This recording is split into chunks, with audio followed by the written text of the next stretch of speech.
இந்தியாவின் தமிழ்நாட்டின் தலைநகரம் சென்னையில் எழும்பூரில் உள்ள கன்னிமாரா பொது நூலகம் சென்னை அருங்காட்சியகம் அமைந்திருக்கும் வளாகத்தின் அருகிலேயே அமைந்துள்ளது.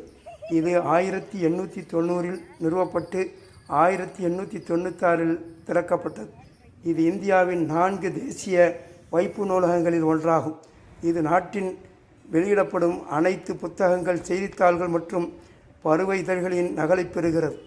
இந்தோ சராசனிக் கட்டிடக்கலை கொண்ட மாநில மைய நூலகமாக இது வரலாற்று படைப்புகள் முக்கிய களஞ்சியமாகவும் ஐக்கிய நாடுகளின் வைப்பு தொகையாகவும் செயல்படுகிறது.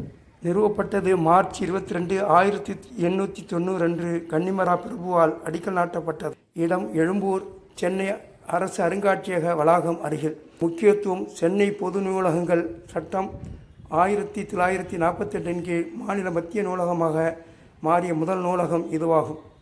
சேகரிப்பு: 1 நூற்றாண்டுக்கும் மேலான வரலாற்று வெளியீடுகள் மற்றும் பாடநூல் பகுதி உட்பட புத்தகங்களின் பரந்த தொகுப்பை உள்ளடக்கியது.